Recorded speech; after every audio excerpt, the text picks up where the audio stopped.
So hello everyone, स्वागत है आपका basics of physics lecture second में।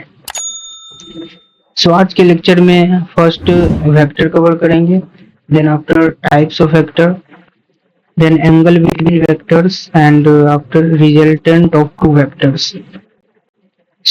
फर्स्ट स्टार्ट करते हैं vectors. What is vector? Vector are those physical quantity which has both magnitude as well as direction and also follow the vector rule. हम लोग example से समझते हैं। Late assume कि ये एक बॉक्स है जिस पर कि इधर से हम न्यूटन का फोर्स लग रहा है in this box. So here 10 Newton का फोर्स लग रहा है इन x axis direction x axis. So first we know कि इन वेक्टर डायरेक्शन x axis जो है, x axis को हम लोग i कैप बोलते हैं इन vector form, and y axis को इन y डायरेक्शन j कैप बोलते हैं, and in z axis k cap. So here 10 Newton का फोर्स लग रहा है इन x एक्सिस डायरेक्शन, तो इसको आप लिख सकते हैं इन वेक्टर फॉर्म 10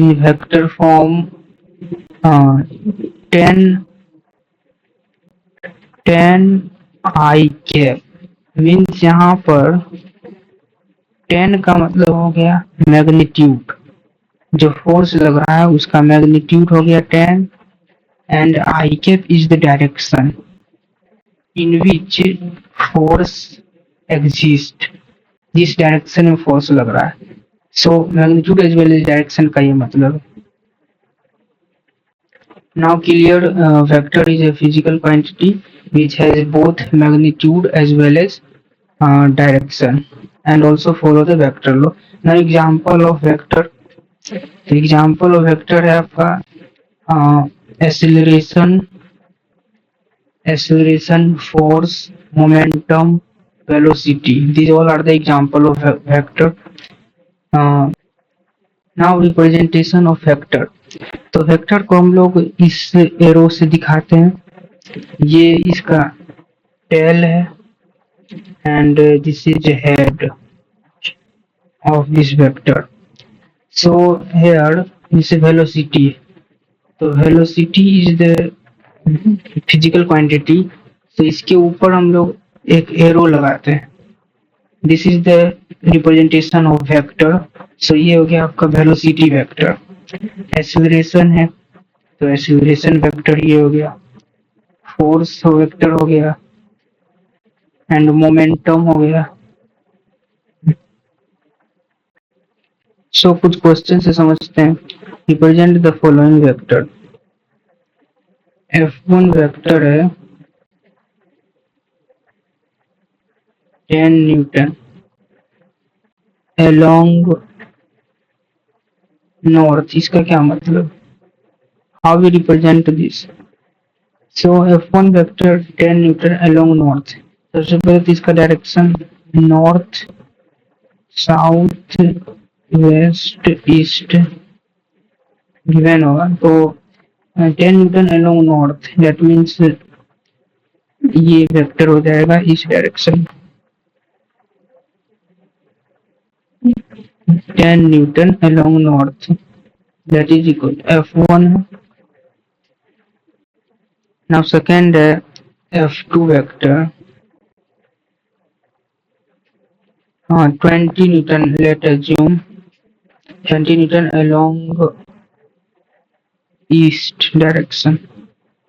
इसको कैसे रिप्रेजेंट करेंगे? तो along ईस्ट, तो इस डायरेक्शन में 20 न्यूटन, दैट मीन्स ये हो जाएगा आपका 20 Newton that is F2. Now third ले लेते हैं example F3 vector is equals to 15 Newton, 37 degree north of west. इसका क्या मतलब है? 37 डिग्री नॉर्थ ऑफ वेस्ट, तो north of west that means north west के कहीं न कहीं बीच में होगा। सो 37 डिग्री है, तो ये 37 डिग्री हो जाएगा north of west, that means यहाँ कहीं। ये हो गया F3 वेक्टर। ना अगला बात करते हैं, अगला एग्जांपल ले लेते हैं F4 vector. F4 25 Newton, 60 degree south of east. इसको कैसे रिप्रेजेंट करेंगे? तो south of east means south और ईस्ट के कहीं न कहीं होगा इसके बीच में, तो इसको रिप्रेजेंट करेंगे कहीं इस तरह से। ये 60 डिग्री पे हो जाएगा। नाउ नेक्स्ट टॉपिक है टाइप्स ऑफ वेक्टर। तो फर्स्ट है हमारा equal vector. What are equal vector? Two vectors having equal magnitude, same direction and same physical quantity. Equal vector कहेंगे जिसका मैग्नीट्यूड सेम हो, डायरेक्शन भी सेम हो और फिजिकल क्वांटिटी भी सेम हो। नाउ नेक्स्ट है parallel vector. Two vectors having the same direction, जैसे एक वेक्टर ये v1 वेक्टर है एंड ये आपका v2 वेक्टर है, तो दोनों का डायरेक्शन सेम है, so these are parallel vector. Now anti parallel vector. Two vectors having opposite direction, दो पैरेलल वेक्टर तो हो बट अपोजिट डायरेक्शन में हो, these v1 and v2 vector are anti-parallel vector. Now next है collinear vector. Those vectors which are expressed along same straight line and are parallel or anti-parallel. Means collinear vector जो है वो same straight line में, means here let assume a vector है and in a same straight line एक B vector है जिसका magnitude इतना इससे ज्यादा है, बी वेक्टर है। So both vector are expressed on same straight line and both are parallel vector, so these are collinear vector and also anti parallel means दो and anti parallel that means let A vector, ये है A vector and B vector, ये B vector जो कि anti parallel opposite direction है but in a same straight line, so this is called collinear vector. Now in सब vector को एक example से समझते हैं।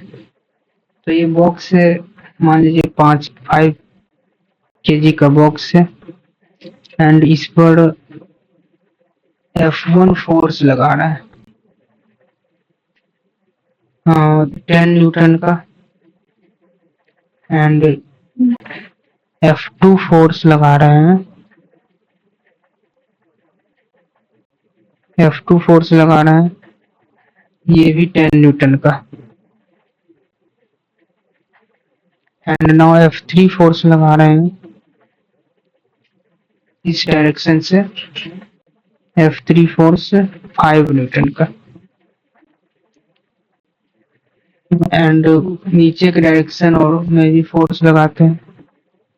सो हियर नीचे इसका तो mg लगेगा ही इस बॉक्स का और ऊपर कुछ फोर्स नॉर्मल फोर्स लगेगा ग्राउंड से, एंड ये बॉक्स लेट एज्यूम की एक्सेलरेटेड of acceleration 3 now, तो F1 एंड F2 के बारे में क्या कर सकते हैं। तो F1 एंड F2 फोर्स जो है इक्वल वेक्टर, कौन वेक्टर हो सकता है, तो equal vector F1 and F2 force are equal vector because both force act on same direction and having also same magnitude 10 Newton. So इसको इक्वल वेक्टर बोल सकते हैं and also a parallel vector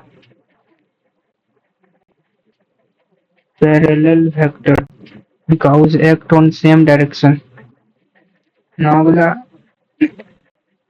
F1 and F3 vector को क्या बोलेंगे, F1 and F3 vector को, तो F1 and F3 vector एक 10 न्यूटन है और एक 5 न्यूटन और एक्ट ऑन डिफरेंट मतलब एंटी पैरेलल डायरेक्शन। तो ये हो जाएगा anti parallel vector, anti parallel vector. Now अगला यदि देखें F1, now next F1 vector and A vector को यदि देखें, इसे वेक्टर ही है because acceleration is also a vector, so F1 vector and A vector both act on same direction and also parallel, तो इसको आप पैरेलल वेक्टर बोल सकते हैं, पैरेलल वेक्टर।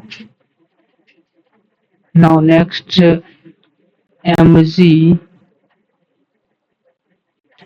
एंड n, ये जो नॉर्मल फोर्स है फ्रॉम ग्राउंड, इस दोनों को क्या कर सकते हैं, so mg and n both are in opposite direction, so ये हो जाएगा आपका एंटी पैरेलल वेक्टर।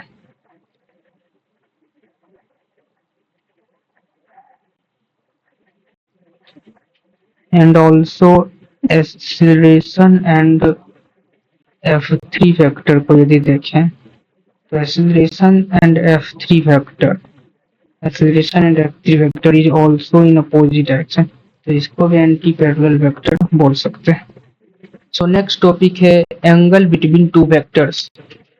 तो इसका क्या मतलब है, angle between two vectors means angle between their tail और एंगल बिटवीन देयर हेड। तो टेल एंड हेड का मतलब ये हुआ, सो लेट एन एग्जांपल, ये आपका ए vector,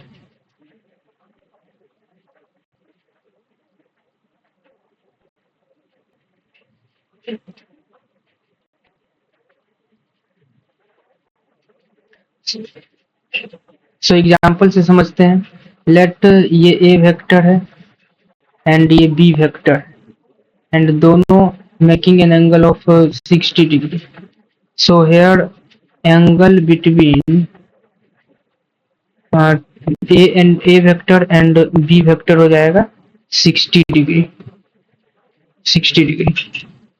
so here angle between their tail है, ये दोनों टेल है, टेल के बीच का एंगल है। नाउ इसका एग्जांपल समझते हैं, angle between their head means two vector A है, एक ए वेक्टर है एक बी वेक्टर है, सो दोनों बीच के हेड का एंगल मान लीजिए 30 डिग्री है। So here angle between A and B vector हो जाएगा 30 डिग्री हो जाएगा, 30 डिग्री हो जाएगा। सो नाउ एग्जांपल से समझते हैं angle between two vectors.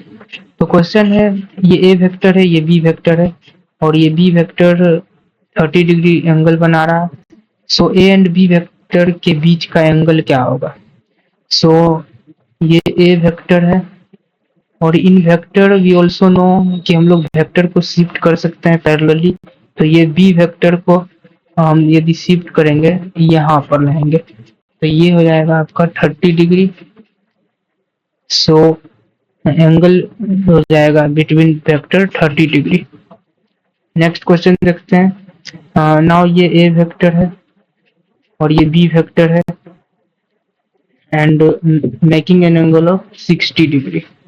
So A and B vector के बीच का एंगल हो जाएगा 60 degree. Because in definition we know कि एंगल बिटवीन देयर टेल और एंगल बिटवीन देयर हेड, तो यहाँ 60 डिग्री हो जाएगा। नाउ थर्ड क्वेश्चन है, ये ए वेक्टर है, ये बी वेक्टर है और ये सी वेक्टर है, सी वेक्टर है और ये तीनों 60 डिग्री बना रहा है angle. 60 degree 60 degree 60 degree equilateral triangle मान सकते हैं। तो यहाँ angle between A vector and B vector हो क्या होगा, तो angle between A vector and B vector हो जाएगा 60 नहीं होगा, 60 नहीं होगा, ये हो जाएगा एंगल बिटवीन इस वेक्टर को यहाँ शिफ्ट करेंगे तो ये हो जाएगा 180 माइनस 60, तो ये हो जाएगा 120 डिग्री 120 डिग्री। तो यहाँ angle between A and B vector हो जाएगा 120 डिग्री। सो उसी प्रकार angle between B vector and C vector देखें तो बी वेक्टर ये है, सी वेक्टर ये है, तो बी वेक्टर को सबसे पहले यहाँ लाएंगे और तब ये एंगल जो होगा 120 डिग्री ऑल्सो, तो यहाँ भी हो जाएगा 120 degree. And angle between C vector and A vector की बात करें तो ये भी 120 डिग्री होगा सिमिलरली।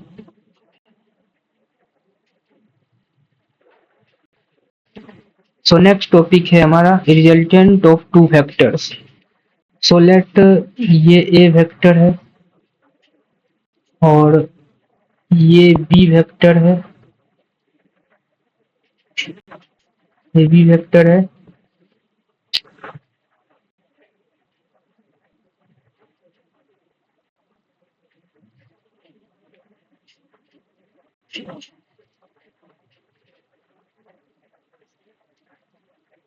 ये बी वेक्टर है।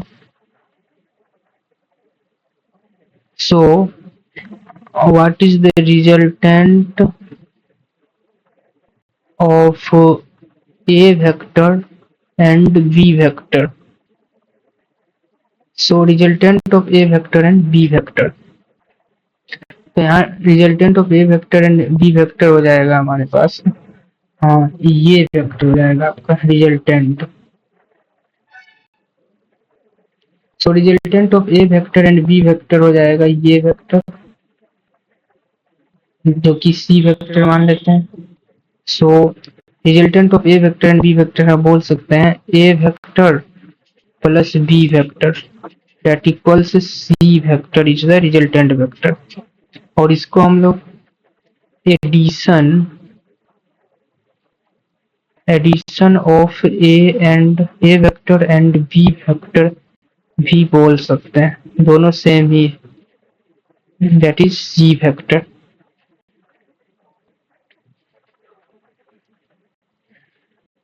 सो कुछ एग्जांपल समझते हैं, जैसे ये पी वेक्टर है और ये हमारे पास क्यू वेक्टर, तो इसका रिजल्टेंट क्या होगा, तो इसका रिजल्टेंट हो जाएगा इसका टेल और इसका हेड से जो मिलेगा दैट इज सी वेक्टर, ये हो जाएगा इसका रिजल्टेंट। तो P vector plus Q vector का रिजल्टेंट सी वेक्टर ये हो जाएगा। नाउ नेक्स्ट एग्जांपल से देखते हैं, जैसे दिया हुआ है आपका ये पी वेक्टर है और सो नेक्स्ट है, मान लीजिए ये है पी वेक्टर और ये है Q vector,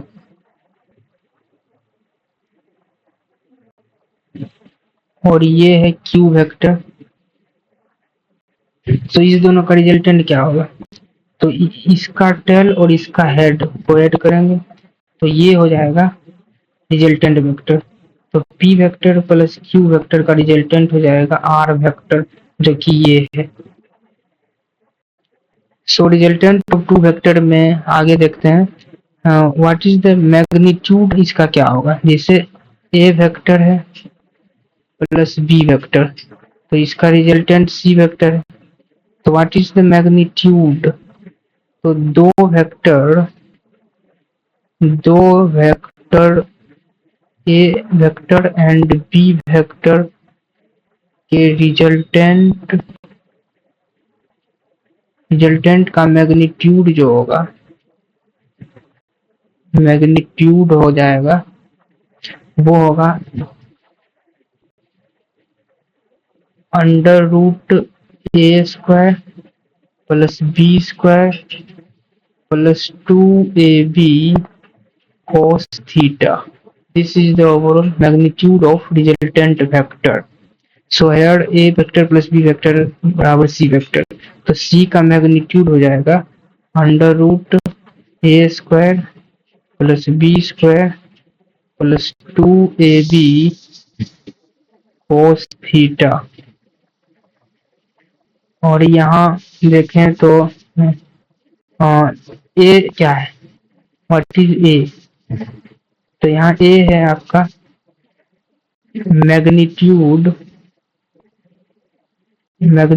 of A vector, ये ए है। और बी क्या है, तो बी है यहाँ मैग्नीट्यूड ऑफ बी वेक्टर का magnitude. And what is C, तो ये है आपका overall magnitude of resultant vector, magnitude of overall resultant vector of A and B vector. And here what is theta?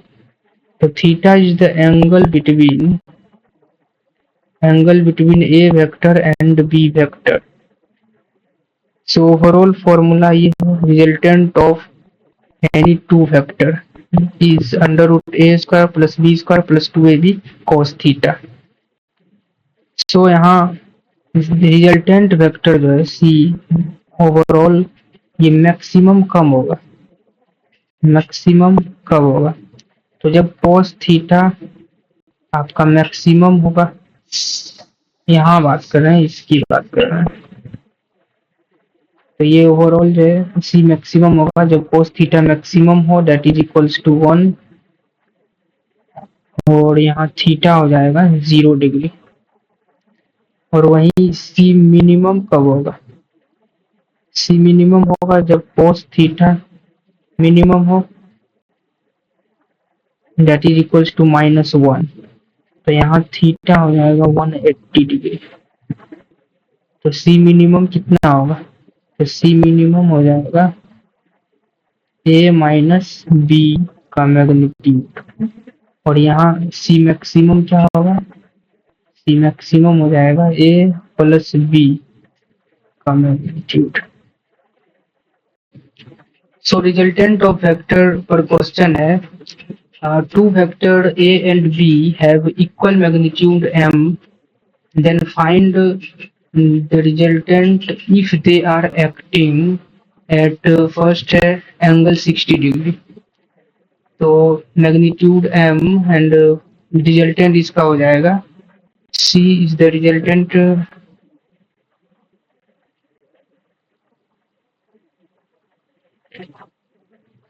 So A and B vector का resultant हो जाएगा under root A square plus B square plus 2ab cos theta के हिसाब से यहाँ हो जाएगा। तो इक्वल मैग्नीट्यूड ऑफ कितना है, m है, तो इसका क्या मतलब है, इसका मतलब हो जाएगा कि a और b दोनों का मैग्नीट्यूड m ही है। तो यहाँ हो जाएगा under root M square plus M square plus 2m cos theta. तो यहाँ थीटा कितना है, थीटा 60 डिग्री हो जाएगा, तो यहाँ हो जाएगा कोस 60 डिग्री, जो कि हो जाएगा cos 60 डिग्री। तो ओवरऑल सॉल्व करेंगे तो ये हो जाएगा m√3 हो जाएगा। नाउ नेक्स्ट क्वेश्चन है at an angle of 120 degree. तो इसमें भी रिजल्टेंट हो जाएगा √a² + b² + 2ab, ये लगाएंगे तो यहाँ हो जाएगा resultant m² plus m² plus 2m cos 120 degree, ये अंडर रूट है। तो ये ओवरऑल सॉल्व करेंगे तो ये आ जाएगा m। नाउ नेक्स्ट है हमारा if at angle of 90 degree A and B vector making an angle of 90 degree. तो इसका रिजल्टेंट हो जाएगा under root m² plus m² plus 2m cos 90 हो जाएगा, और cos 90 विल बी 0। तो ये इतना दूर तो 0 हो जाएगा, तो ये ओवरऑल हो जाएगा 2m² अंडर रूट। तो इसको लिख सकते हैं √2m, तो ये हो जाएगा √2m। So according to the concept, magnitude of resultant vector under root a² plus b² plus 2ab cos theta। तो r maximum a plus B और r minimum a minus B का मैग्नीट्यूड है। तो इस पर एक क्वेश्चन देख लेते हैं। तो क्वेश्चन है maximum and minimum value of resultant of two vectors are 20 newton and 10 newton, ये गिवन है। So find the magnitude of vector a and b। तो a और b वेक्टर का मैग्नीट्यूड पूछ रहा है, मैग्नीट्यूड। सो सॉल्यूशन देखते हैं। a vector plus b vector maximum value of resultant of two vector. तो मैक्सिमम का क्या मतलब, मैक्सिमम का मतलब है a प्लस बी। तो a प्लस बी गिवन है 20, और मिनिमम का मतलब क्या है, मिनिमम मतलब हो गया a माइनस बी का मैग्नीट्यूड, जो कि गिवन है 10, तो इस दोनों से यदि देखें तो a प्लस बी 20 है और a माइनस बी 10 है। तो यदि इस दोनों को सोल्व करें तो इस दोनों को सोल्व करेंगे तो यहाँ से इन दोनों को यदि ऐड करें तो 2a = 30 हो जाएगा और a = 15, और a प्लस बी दिया हुआ है 20, तो यहाँ से b हो जाएगा 20 माइनस 15, डेट मीन्स b = 5। तो यहाँ से a आ गया हमारा 15 एंड b आ गया हमारा 5, that is the answer. So thanks you all, आज के लिए इतना ही, मिलते हैं नेक्स्ट वीडियो में।